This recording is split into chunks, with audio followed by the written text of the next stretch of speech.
धनंजय मुंडे बोलतायत बीडमध्ये.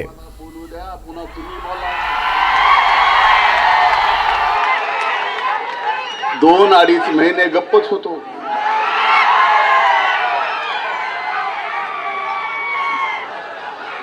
सन्माननीय हाके साहेब,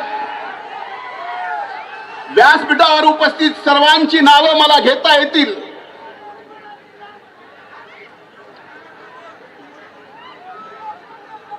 त्या सर्व मान्यवर नेत्याची मनापासून माफी मागतो आणि या महाएल्गार सभेला आपण बीडला उपस्थित आहात. बीडचा पुत्र या नात्यानं मी आपल्या सर्वांचं मनापासून स्वागत करतो.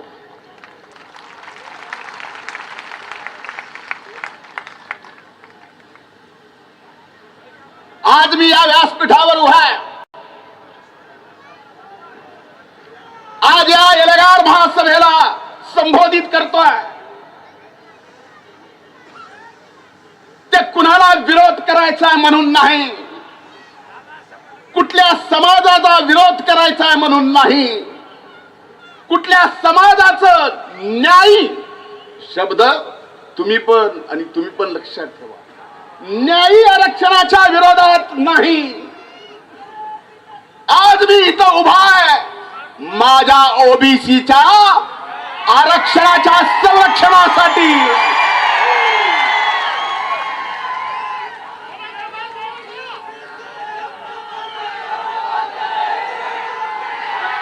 भुजबळ साहेब, आमच्यासाठी आपण वडिलकीचा आधार आहात, आमचे मार्गदर्शक आहात, आमचे नेते आहात. तुम्ही खंत व्यक्त केली की स्वर्गीय मुंडे साहेब जर आज हयात असते तर ही वेळ आली नसती. स्वर्गीय मुंडे साहेबांची बरोबरी जबाबदारी कोणी घेऊ शकत नाही, पण ओबीसीच्या न्यायी हक्कासाठी आपण हयात घातली. आपला कार्यकर्ता इथं आज या सभेला संबोधित करतोय, आपल्या सोबत आहे, आपण आपले नेते. कधी कधी मला काही गोष्टीची कमाल वाटते. मला काल रात्री 2 वाजून काही मिनिट झाले असते. आता सगळीकडेच मित्र आहेत. फोन केला, म्हणले बीडला एल्गार सभेला तुम्ही येणार आहात का, तुमचं कसं आहे. म्हणलं का विचारतोय. नाही म्हणले जरा सभेत आम्हाला काहीतरी. म्हणलं मी तर येणारच आहे. तुम्ही भुजबळ साहेब सुरुवातीला म्हणलात सुतळी बॉम्ब कुणी, पण हे स्वतःचा अनुभव माहिती तिथं बसलेले आहेत का नाही. आज मला या ठिकाणी एवढंच सांगायचं की ज्या छत्रपती शिवाजी महाराजांनी रयतेचं राज्य उभं करत असताना या 18 पगड जाती धर्माला सोबत घेऊन एक गावगाडा उभा केला. आजपर्यंत हा गावगाडा सर्व जाती धर्म 18 पगड जाती धर्मातले सगळे गावातले एकत्र गुणा गोविंदानी नांदत होते. बरोबर आहे का नाही. 2 वर्षापासून एका व्यक्तीनं, एका प्रवृत्तीनं, मी समाज म्हणत नाही, ओबीसी, एससी, एसटी आणि मराठा समाजामध्ये अंतर पडलं. ते अंतर कुठून पडलं, कुठून पडलं. आज माझ्या मराठा समाजाला सुद्धा नम्रपणे हात जोडून, माझ्या बंधू भगिनींना सुद्धा हात जोडून विनंती आहे. हे अंतर फक्त या 2 समाजात, ओबीसी आणि मराठा समाजात अंतर विलीन पाडत नाही, तर तुमच्याशी सुद्धा दगा फटका करतोय. उदाहरणादिशी सांगतो, नाही तर त्यांनी तरी यावं 13 कोटी जनतेच्या समोर. हाके साहेब, आपण सुद्धा इकडे जाऊ की खरा फायदा मराठा समाजाचा या ओबीसीत येऊन नाही तर खरा फायदा मराठा समाजाचा सुद्धा ईडब्ल्यूएस मध्ये जाऊन आहे, इकडे नाही. पुरावे. पण या ओबीसीत काय यायचंय? मुठभर धनदांडग्या लोकांना सरपंचापासून ते राज्याच्या नेतृत्वापर्यंत पोचायचं, म्हणून हे घुसायचं म्हणतायत. ही सगळ्या समाजाची भावना नाही, मराठा समाजाची सुद्धा. पण ह्यांना पेटवायचंय. बरं, पेटवून पेटवून म्हणतो तरी काय? ह्यांनी कुणी सोडलं नाही. अरे कधी कधी माणूस असण्याची, कधी कधी जिवंत असण्याची, आणि हे सगळं ऐकून कसं सहन करावं याची सुद्धा मनाला भीती वाटते. माननीय मुख्यमंत्र्याची आयमाय काढली. भुजबळ साहेबांचं माझं तर काहीच सोडलं नाही. हाके साहेब,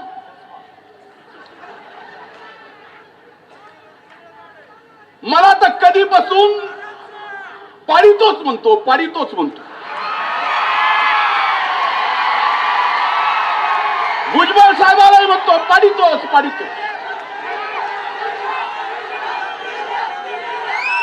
अरे 1,42,000 मतांनी आलो, पाडितो पाडितो. हे बोलणार नव्हतं.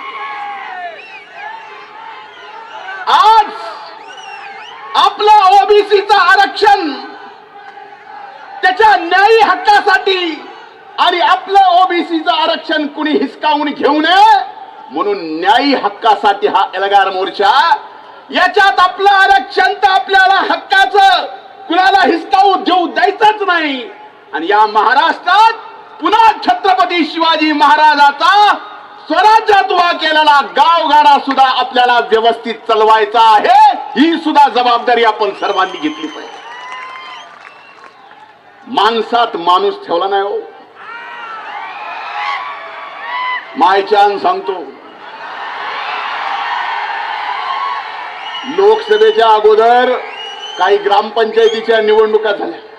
नीट ऐका, आपल्याच बीड जिल्ह्यातलं गाव आहे, गावाचं नाव घेत नाही. ग्रामपंचायतीच्या निवडणुका लागल्या. काही सख्खे दोन भाऊ, सख्खे दोन भाऊ ह्याने किती येडे केले होते माणसं बघा साहेब. सख्खे दोन भाऊ, दोघांनी पॅनल उभा केला एकमेकाच्या विरोधात. एका भावाचा पॅनल निवडून आला, दुसऱ्याचा पडला. सत्ता पक्षात असलेला पंचायत समितीचा काही निधी पंचायत समितीच्या सदस्याकडून त्यानं एका भावाने निवडून आलेल्या ग्रामपंचायतीच्या विकासासाठी नेला. आणि त्याचा सख्खा भाऊ म्हणतोय, तू त्याला कसं आणलंस? तू एका मायबापाचा आहेस का? इतका विष पेरावा, एवढा विष पेरलेला या छत्रपती शिवाजी महाराजांच्या महाराष्ट्राला, या पुरोगामी महाराष्ट्राला, या शाहू फुले आंबेडकरांच्या महाराष्ट्राला परवडणार आहे का? अरे आपलं आरक्षण हक्काचं कोण कसं नेतं ते बघू. अपने पास अपनी ताकद भुजबळ साहेब आहेत. आणि आपण सर्वजण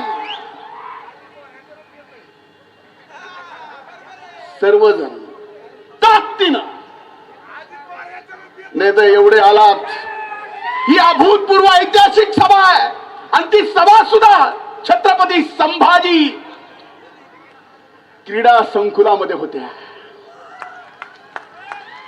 हे हक्काच्या, न्यायाच्या, ओबीसीच्या आरक्षणाच्या संरक्षणाची लढाईची सुरुवात ही छत्रपती संभाजीनगरच्या संभाजी क्रीडा संकुलाच्या इथून होत्या.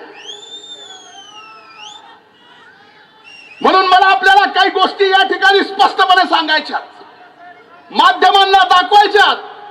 मी एका सभेत बोललो की एमपीएससीचा निकाल मागचा काय लागला, त्यात ओबीसी ची टक्केवर 480 ला कट ऑफ झाला आणि ईडब्ल्यूएस ला 455 ला कट ऑफ झाला.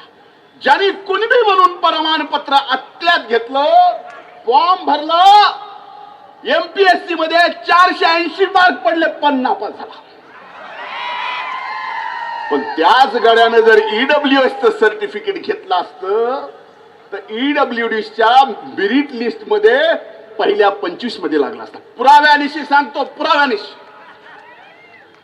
आणि ह्याचा खरा बरा एकदा तुम्ही असे माथे कुणाचे भडकू नका.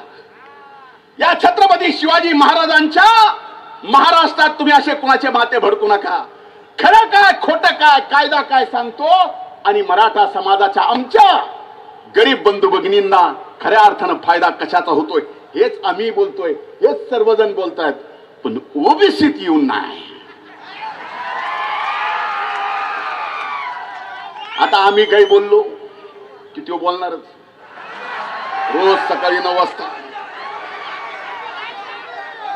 आता एक निकाल माझ्या हाती आलाय.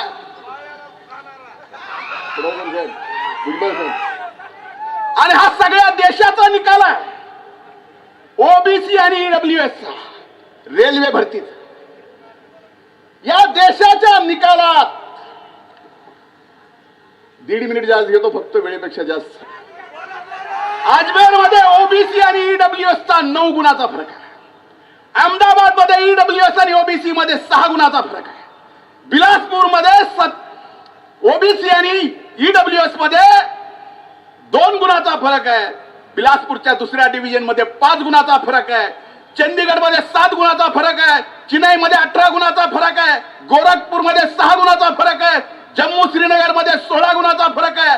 कलकत्ता मध्ये 6 गुणाचा फरक आहे. पटण्यामध्ये 1% फरक आहे.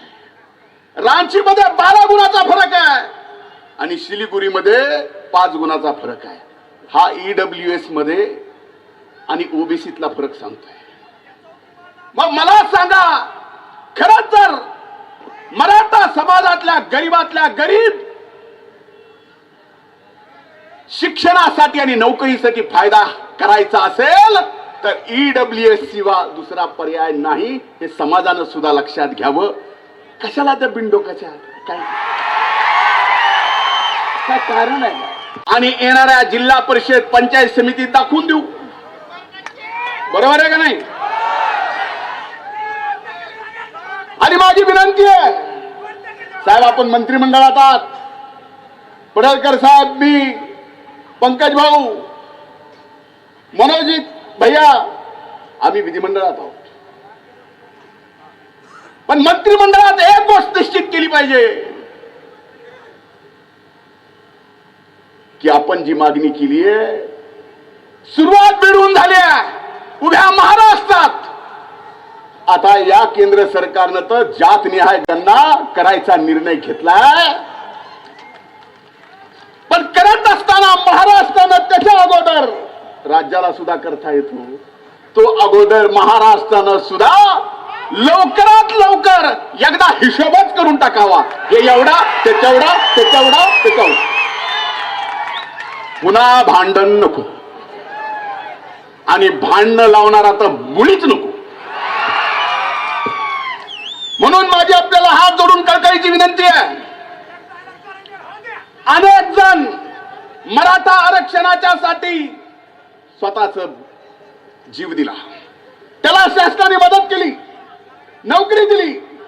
या ओबीसीच्या आरक्षणाचं संरक्षण व्हावं म्हणून अनेक जणांनी या ठिकाणी स्वतःच्या जीवाचं बलिदान दिलं.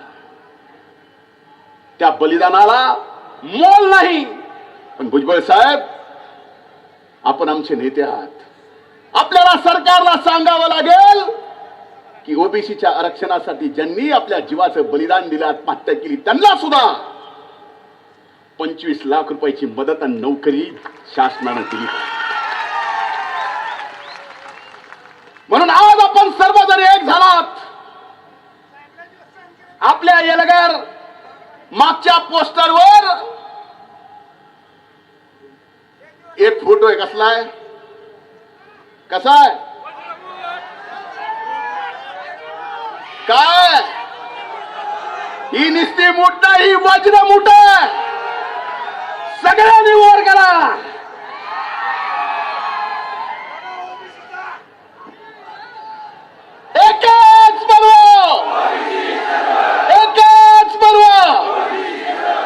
खूप खूप धन्यवाद. जय हिंद, जय महाराष्ट्र.